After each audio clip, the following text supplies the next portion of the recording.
Graças a Deus, obrigado. Paz do Senhor, meus irmãos. Amém. Abra sua Bíblia no Evangelho de Lucas, no capítulo de número 16. Evangelho de Lucas, capítulo 16, versículo de número 19. Nós vamos ler a pregação sobre a parábola do rico e Lázaro. Até na tela, vamos lá. Ora, havia um homem rico que vestia-se de púrpura e de linho finíssimo, e vivia todos os dias regalado esplendidamente. Havia também certo mendigo chamado Lázaro, que jazia cheio de chagas à porta daquele e desejava alimentar-se com as migalhas que caíam da mesa do rico. E os próprios cães vinham lamber-lhe as chagas. E aconteceu que o mendigo morreu, e foi levado pelos anjos para o seio de Abraão. E morreu também o rico, e foi sepultado. E no Hades ergueu os olhos, estando em tormento, e viu ao longe Abraão e Lázaro no seu seio. E clamando disse: Pai Abraão, tem misericórdia de mim, e manda Lázaro que molhe na água a ponta do seu dedo e me refresque a língua, porque estou atormentado nessa chama. Disse, porém, Abraão: Filho, lembra-te de que recebeste os teus bens em tua vida, e Lázaro somente males, e agora esse é consolado e tu atormentado. Além disso, está posto um grande abismo entre vós, de sorte que os que quiserem passar daqui para vós não poderiam, tampouco de lá passar para cá. E disse ele: Rogo-te, pois, ó Pai, que o mandes à casa de meu pai, pois tenho 5 irmãos, para que lhes dê testemunho, a fim de que não venham também para esse lugar de tormento. Disse-lhe Abraão: Tem Moisés e os profetas, ouçam-nos. E disse ele: Não, pai Abraão, mas se algum dos mortos fosse ter com eles, arrepender-se-iam. Porém Abraão lhe disse: Se não ouvem a Moisés e aos profetas, também tampouco acreditarão, ainda que algum dos mortos ressuscite. Amém, irmãos? Podemos sentar? Irmão do meio aqui, eu estava pensando, hoje estava chovendo, eu pensando, meu Deus, que bom, a igreja vai estar vazia. Aí até o pastor voltou das férias. Parábola do rico e Lázaro, irmãos, é uma parábola muito dura. Aleluia. Jesus Cristo vai contar essa parábola, porque em Lucas capítulo 16, esse mesmo capítulo, no versículo 14, pode deixar a sua Bíblia aberta nesse capítulo. Olha o que vai dizer: os fariseus, que eram avarentos, ouviam todas essas coisas e zombavam dele, de Jesus. Então, os fariseus estavam zombando de Cristo e eles tinham um coração avarento. O que é o avarento? Aquele que tem seu coração dominado pelas riquezas. E aí, por conta desse amor ao dinheiro que os fariseus tinham, Jesus vai contar a parábola do rico e do Lázaro. Não sei se foi a primeira vez que alguém leu aqui, mas qual é essa parábola? Jesus conta uma parábola. Parábola, irmãos, é uma história fictícia que tem uma moral, um sentido real, uma lição para aprendermos. Alguns comentaristas bíblicos, teólogos, até acreditam que é uma história real, porque é a única parábola de Jesus que o personagem tem nome, Lázaro. Nas outras parábolas que Cristo conta, é filho pródigo, filho mais velho, a ovelha perdida, o pastor. Ninguém recebe um nome próprio. Nessa parábola há um nome próprio, Lázaro. Então, alguns comentaristas bíblicos vão até acreditar que é uma história real, é uma parábola, mas que é baseado em fatos reais. Sendo parábola ou não, se foi um fato real ou não, irmãos, as verdades devem ser levadas em consideração. Há um homem rico que vive muito bem aqui na terra. Esse homem vive em pecado, morre, e ele vai para o Hades, vai para o local, para o mundo dos mortos, para um local de tormento eterno. E na porta daquele homem ficava um mendigo, era um homem muito pobre, miserável, doente. Ele morre e na eternidade ele vai para o seio de Abraão, para um local de alegria, para um local de descanso eterno. Então é um paradoxo, né? O que começou muito bem terminou muito mal, e quem estava muito mal terminou muito bem. Quando você vai ler Lucas capítulo de número 16, você vai observar que a parábola começa no versículo 19 e termina no versículo 31. É muito interessante que Jesus, quando vai contar essa parábola, no versículo 19, 20 e 21, ele vai contar sobre a vida desses dois personagens aqui na Terra, no mundo terreno, esse mundo que nós vivemos, essa vida finita que nós temos. Então Jesus vai reservar apenas 3 versículos para falar da vida aqui na terra. Só que essa parábola tem 13 versículos. 13 menos 3, 10. Os 10 versículos finais dessa parábola é para falar da vida após a morte. E isso é uma forma pedagógica que Cristo deixou. Isso não é à toa. O que Jesus está ensinando? Olha, a vida aqui parece até que é longa, mas é muito curta perto da eternidade a qual nós vamos ter acesso. Então isso aqui já é para nos chamar a atenção. A nossa vida é breve. 2 personagens, irmãos, vão aparecer, como eu disse aqui, os 2 principais, o rico e o mendigo. O primeiro rico, versículo 19. Havia um homem rico que vestia-se de púrpura e de linho finíssimo. Eu não sei se você, quando você vai comprar roupa, normalmente o que nós fazemos? Qual é o nosso primeiro critério? Principalmente homens, né? O preço, não é verdade? Tem gente que pensa em combinação, em o que está na moda e o que não está, é até válido, mas normalmente a gente vai levar como critério principal o preço. Quando a Bíblia fala que esse homem se vestia de púrpura e de linho, não sei se vocês já fizeram um teste, procura uma calça jeans, R$100, 150, procura uma calça de linho. Esse homem vestia-se de linho há 2000 anos atrás. Pensa num homem que tinha dinheiro. Ele se vestia de púrpura. Púrpura é uma espécie de roxo, está ali na paleta, como dizem. Irmãos, a cor roxa naquela época, uma cor vibrante, o roxo, o vermelho, né, o escarlate, era só quem tinha muito dinheiro. Não é à toa que quando Cristo é crucificado, colocam uma roupa assim nele. É para debochar lá, você não é o rei dos judeus, então toma aqui uma roupa bem cara, enquanto ele estava sendo espancado. Então, o texto ele vem mostrando o seguinte, era um homem muito rico. Era um homem, talvez, que se fosse nos dias atuais, seria um bilionário, alguém que não teria preocupações financeiras. No mesmo versículo 19, vai falar que ele vivia regaladamente, esplendidamente, só que de forma diária. Quando a palavra do Senhor fala que ele vivia dessa forma diariamente, era um homem que esbanjava, que ostentava. Não bastava ser rico, tinha que ostentar, tinha que mostrar. Possivelmente era um homem que dava festas diárias, muitos banquetes, ao ponto até dos moradores de rua saber, olha, vai sobrar alguma coisa para a gente. Isso já era um problema, porque segundo a lei de Moisés, irmãos, a pessoa podia trabalhar durante 6 dias, ou podia ter as suas atividades normais durante 6 dias, mas no 7º dia, no sábado, era obrigatório por lei descansar. E o que esse homem fazia? Todos os dias vivia regalada, esplendidamente. Ou seja, de uma forma quase que desapercebida, ele começa a quebrar padrões e princípios espirituais. Esse homem, ele não vai para o inferno porque ele é rico. Porque se você for observar nessa parábola, tem 3 personagens. O rico, ele tem dinheiro e ele vai para o inferno. Mas na mesma parábola tem Abraão, e que está salvo. E Abraão tinha muito dinheiro também. Então não é a riqueza que coloca o homem no inferno, é amar a riqueza. Não foi o dinheiro que colocou aquele homem no inferno, foi justamente quebrar pequenos padrões. Entenda uma coisa, irmãos, não são as grandes montanhas que nos derrubam, que nos fazem tropeçar, são as pequenas pedras. Esse homem tropeçou naquilo que era pequeno. Porém, a parábola, dentro da parábola, Jesus Cristo vai apresentar o segundo homem, no versículo de número 20. Havia também certo mendigo chamado Lázaro, que jazia, cheio de chagas à porta daquele.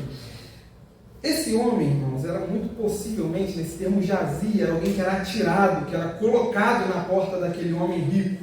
Vamos ver se sobra alguma coisa para ele. E no versículo 21 vai falar, desejava alimentar-se com as migalhas que caíam da mesa do rico. Não necessariamente ele comia do que caía, ele desejava, não era garantido. Nesse período, irmãos, migalha não era a migalha igual do pãozinho francês, né? Nem existia pão francês na época. Como é que é a migalha do pão francês hoje? Você come, e eu particularmente tento não fazer bagunça, mas o pão francês ele faz a gente fazer bagunça.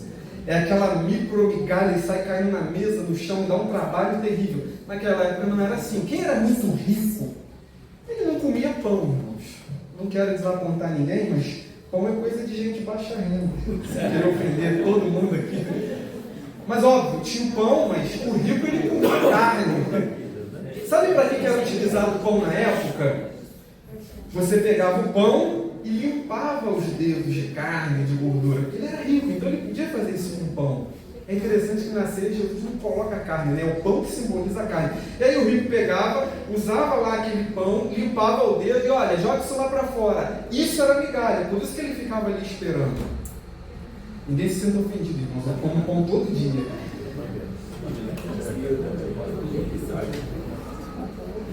E aí esse rapaz ele ficava ali esperando. No versículo de número 22, aliás, no versículo de número 21 vai falar: desejava se alimentar com as migalhas que caíam da mesa do rico. Isso aqui é muito interessante. Os próprios cães vinham lamber-lhe as chagas.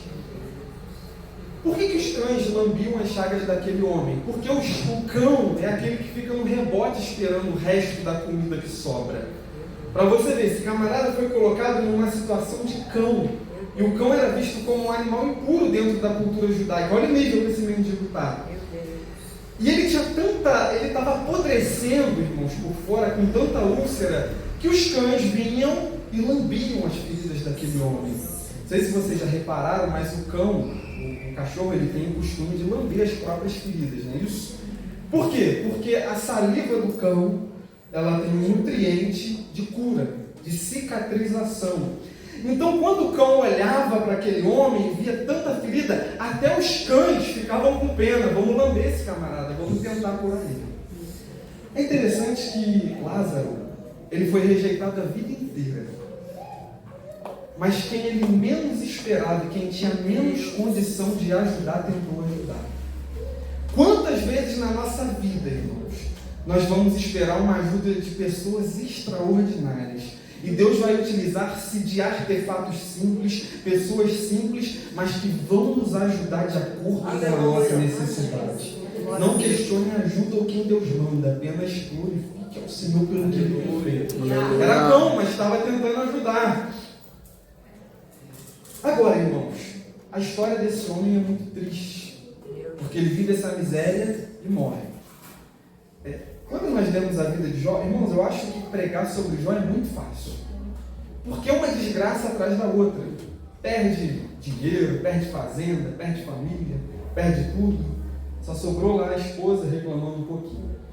Só que a história de Jó é muito legal, porque daqui a pouco o jogo vira. Daqui a pouco ele recebe tudo em dobro.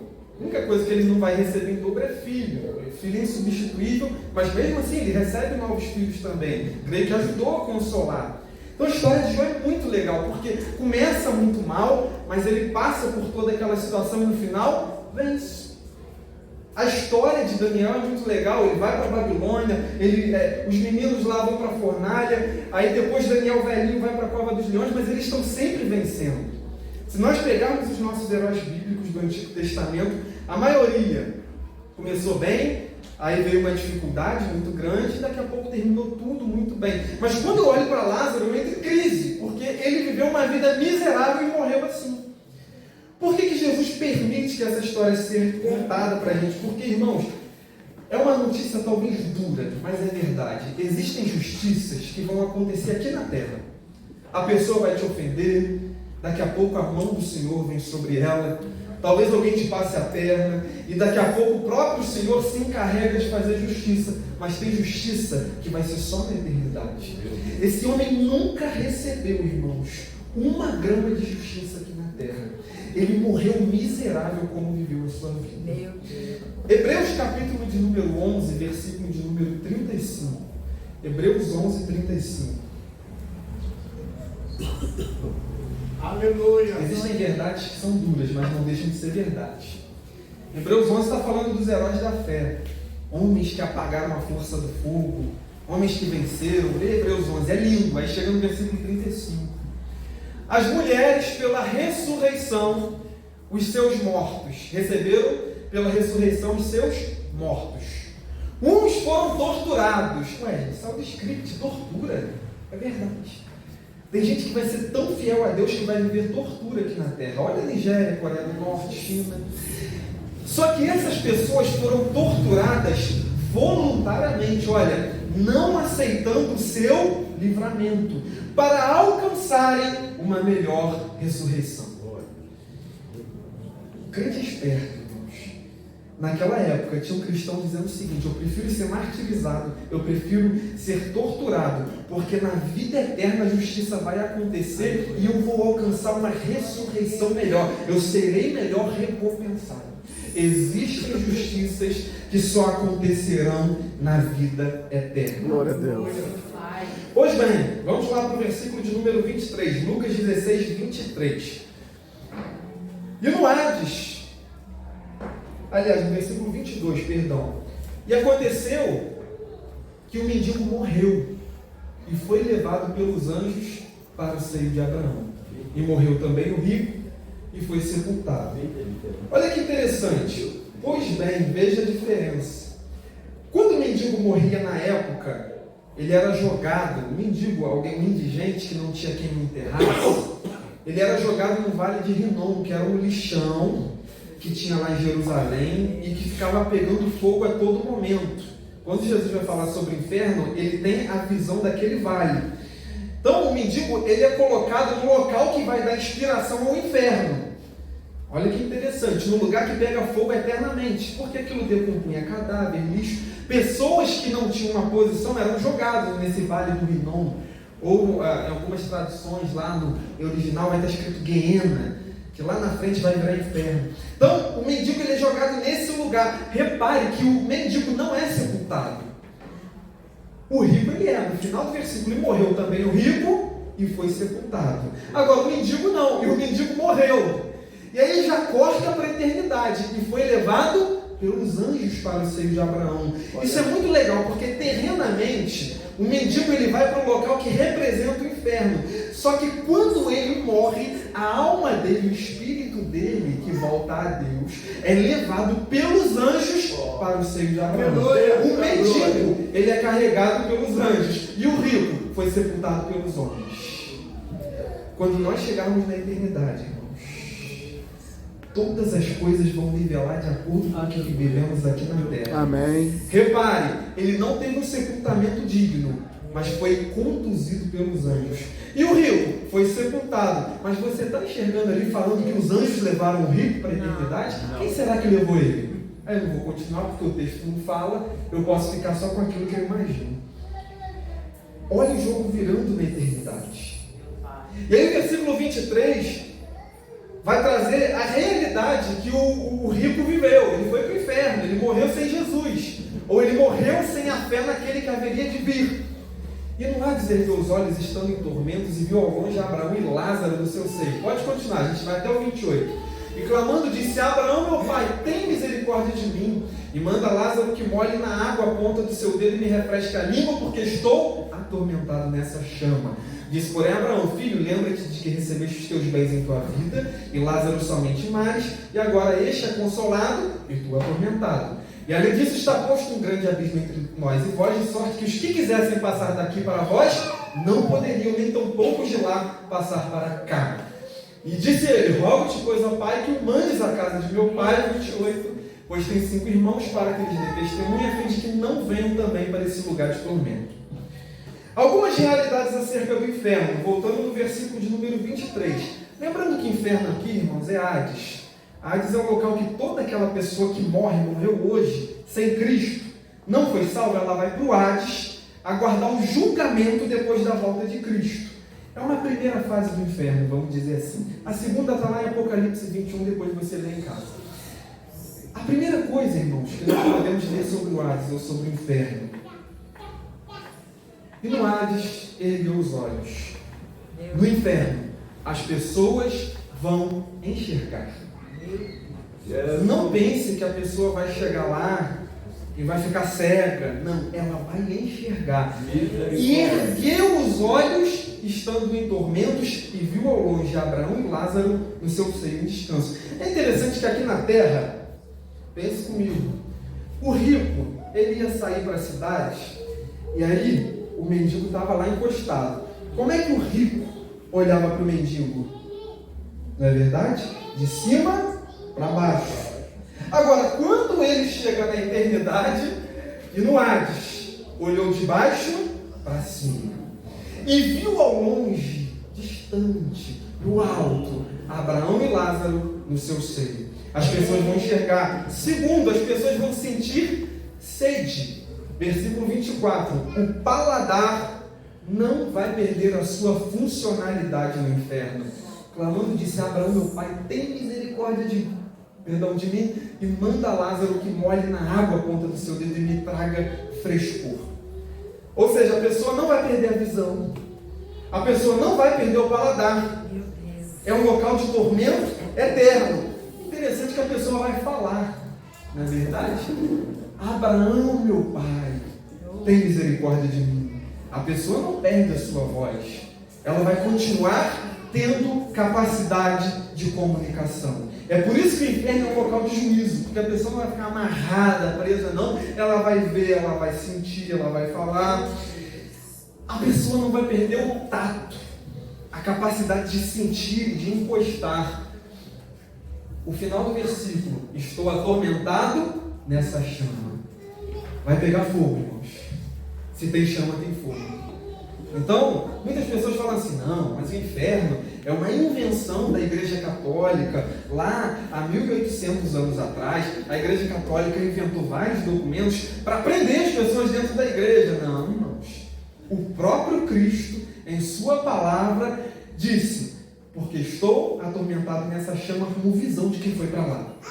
Então pega fogo sim. Não caia nesse engano de que inferno é invenção da igreja para prender membro, para tirar dízimo e oferta. Mentira. Você está vendo falando de dinheiro nesse texto? Pelo contrário, o rico está sendo condenado. No inferno, as pessoas não perderão a sua memória. No versículo de número 28, ele vai falar assim: olha, deixa eu voltar, porque eu estou nesse lugar horrível, e eu quero que os meus irmãos ouçam o meu testemunho, para que eu também não venha para esse lugar, para que eles também não venham para esse lugar de tormento. Ou seja, no inferno as pessoas não perderão a memória. Contou comigo, irmãos? As pessoas vão ver, as pessoas vão ter paladar, as pessoas vão falar, as pessoas vão sentir e vão ter memória. Agora você entende porque eu queria a igreja vazia, né? É a dura realidade. E o melhor, a memória não será esquecida. Ninguém vem para o inferno sem saber o que rejeitou aqui de cima. Esse homem, quando ele chega no inferno, ele continua com a sua arrogância. Quando ele estava aqui na terra, ele fala assim: ele saía de casa olhando o mendigo de cima para baixo. Quando ele chega na eternidade, ele está conversando com Abraão. E ele fala assim: olha, manda Lázaro pegar um copo d'água para mim, para me refrescar. Ele na eternidade continua enxergando o mendigo como inferior a ele. Ah, o mendigo foi salvo? Manda ele vir aqui me servir. Miserável. Ele foi condenado. E ele está ali querendo dar ordem no mendigo, no Lázaro que foi salvo. As pessoas não chegarão no inferno, irmãos, e serão plenamente transformadas. Não. Quem é transformado é aquele que entrega a sua vida a Cristo. Não há, irmãos, um verdadeiro arrependimento no inferno. O tempo de arrependimento é agora. O tempo de mudança de mentalidade, a oportunidade é agora. Romanos capítulo 12, versículo 2. Olha o que o apóstolo Paulo vai dizer para a igreja de Roma: não vos conformeis com esse mundo.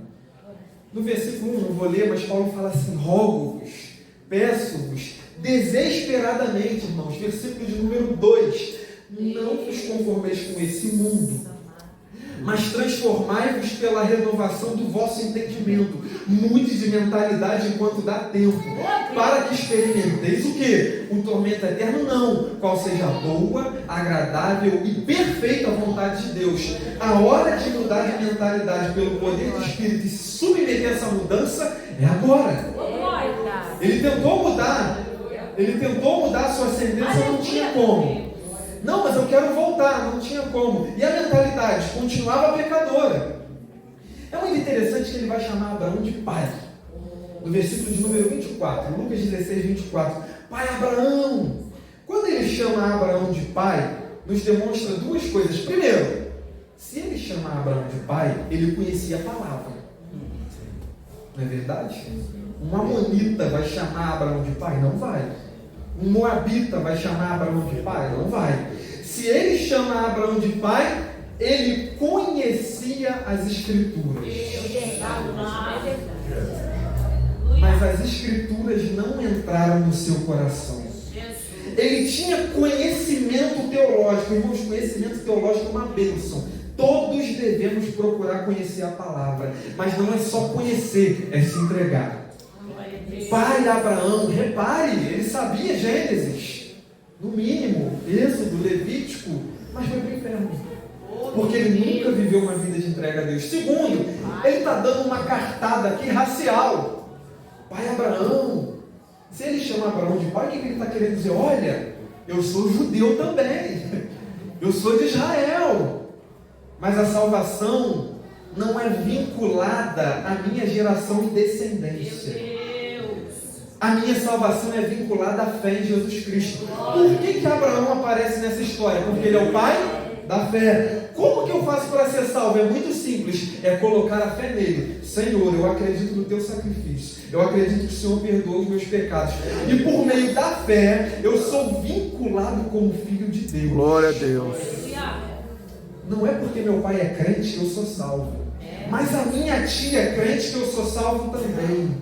Irmãos, digo mais, nós não somos salvos nem pelo título de crente. É uma bênção, faz parte, não sou contra. Mas nós somos salvos pela fé em Jesus Cristo. Glória a Deus. Ide por todo mundo, pregar o Evangelho a toda criatura. Quem nele crê e for batizado, como consequência da crença, eu creio e me batizo, será salvo. E quem não crê, já está condenado. Não adianta, não, mas eu vivi na igreja, eu passei todos os anos da minha vida na igreja, mas a minha avó é crente, a minha mãe é crente. O Senhor nos chama a um relacionamento pessoal. Glória a Deus. Senhor, eu estou aqui em juízo eterno, mas o Senhor sabe o presidente que eu tinha, o Senhor sabe a igreja que eu tinha, o Senhor sabe que família difícil eu tinha, mas quais são as suas obras? Como foi a sua vida perante mim? A responsabilidade individual. Somos vinculados ao corpo, é verdade. É claro que o Senhor olha para a igreja como um corpo, mas a entrega é pessoal. Eu me entrego a Cristo e Cristo me vincula ao corpo. Aleluia. Pois bem, irmãos, para finalizar a história, depois que ele está na eternidade, ele descobre que existe um abismo que separa o seio de Abraão do inferno, do local de tormento eterno. O ser humano ele é especialista em construir passagens sobre abismos. Como é que funciona? O rio, por exemplo, um rio, um mar, uma lagoa, uma rede de montanhas que formam um vale podem separar um lugar do outro. Mas o ser humano, em sua sabedoria, o que ele faz? Ele constrói pontes. Ele faz bondinho no alto, ele faz ponte aqui na terra. Eu olho, por exemplo, ali para o rio Niterói, aquela ponte é fantástica. Eu olho e falo, rapaz, como que é possível? Eu sei que existe uma explicação de engenharia, de arquitetura, não entendo nada ou quase nada, mas eu sei que a sabedoria humana construiu aquilo. E eu imagino que se não tivesse construído, e não sou especialista em geografia do rio, mas eu imagino que você teria que dar uma volta terrível para talvez ir de um lugar para o outro. Talvez você levaria tempo para conectar um local ao outro. E a ponte é o que? Ela facilita, ela atravessa aquele abismo e conecta duas partes. Mas na eternidade, irmão, não vai ter ponte. Aquele que chegou e está no paraíso com Deus, ele não volta mais. E Glória a Deus. Glória a Deus. Mas aquele que for condenado, um minuto depois que a mente dele entender onde ele está, ele pode ficar com remorso a eternidade inteira, que não tem como passar de um lugar para o outro. É duro. Quando ele entende que não tem como reverter, ele faz um pedido para Abraão. Poxa, deixa eu ir lá na minha família pregar. Não quis fazer a obra aqui na terra. Quando chegar na eternidade, vai dar uma vontade de evangelizar, de ir para o culto. Meu Deus, que vontade de ir para o culto de ensino, de ir para a escola dominical, que vontade de tocar bateria, de pregar, de entregar folheto, mas não vai dar mais tempo. Abraão fala assim, olha, ainda que você fizesse isso, o pessoal acreditaria? É muito interessante, olha a mentalidade do rico. Abraão fala assim, olha, nem que você... ele já tem Moisés, já tem os profetas, não adianta você ir lá, porque não vai resolver. Aquele homem, ele queria uma cena, um espetáculo para salvar os irmãos dele. O que ele queria? Ele queria voltar ressurreto, ou talvez numa visão, numa manifestação. Ele queria algo sobrenatural para salvar a família dele. Só que a resposta de Abraão é fantástica. Versículo de número 29, disse-lhe Abraão, tem Moisés e os profetas, ouçam-nos. O que esse homem quer? Ele quer um espetáculo. Ele quer algo sobrenatural. Abraão fala assim, olha, as escrituras já são suficientes para eles crerem. Quantas vezes nós queremos espetáculos? Irmãos, eu não sou contra o dom espiritual, muito pelo contrário. Como pentecostal somos favoráveis. Mas quantas pessoas querem show, querem espetáculo, querem que Deus mande sinal de fumaça, faça ferver a igreja, faça a parede branca e virar azul. Aí Abraão fala assim, se tem Moisés, se tem os profetas, o que Abraão está dizendo? Eles têm a palavra, que se convertam pela palavra. É duro, mas é verdade. As escrituras são suficientes para a nossa salvação. João 5,39. As experiências, irmãos, são muito válidas. E elas vêm para edificar a nossa fé, para abrir caminho. Mas João 5,39, Jesus vai falar, examinai as escrituras, porque julgai ter nelas a vida eterna, e são elas mesmas que testificam de mim. Precisamos examinar as escrituras, irmãos. Porque como consequência, elas vão testificar da vida eterna. Certa vez, Jesus Cristo vai ressuscitar um outro Lázaro. Sabe o que aconteceu depois que Jesus ressuscitou o outro Lázaro? Os fariseus queriam matar o camarada que foi ressuscitado. Chega a ser irônico. Ele foi ressuscitado, ele voltou dos mundos dos mortos, e aquelas pessoas estavam com o coração tão duro que não adiantou voltar do mundo dos mortos, que elas não acreditaram. É por isso que Abraão fala, olha, já tem Moisés, tem profeta. E no versículo 31 ele vai dizer, porém Abraão lhe disse, se não ouvem a Moisés e aos profetas, também acreditarão, ainda que algum dos mortos ressuscitem. Meus irmãos, a palavra foi dura, eu sei. Mas no tempo que temos oportunidade de colocar nossa vida com Deus no lugar. Nós precisamos ter uma geração do arrependimento.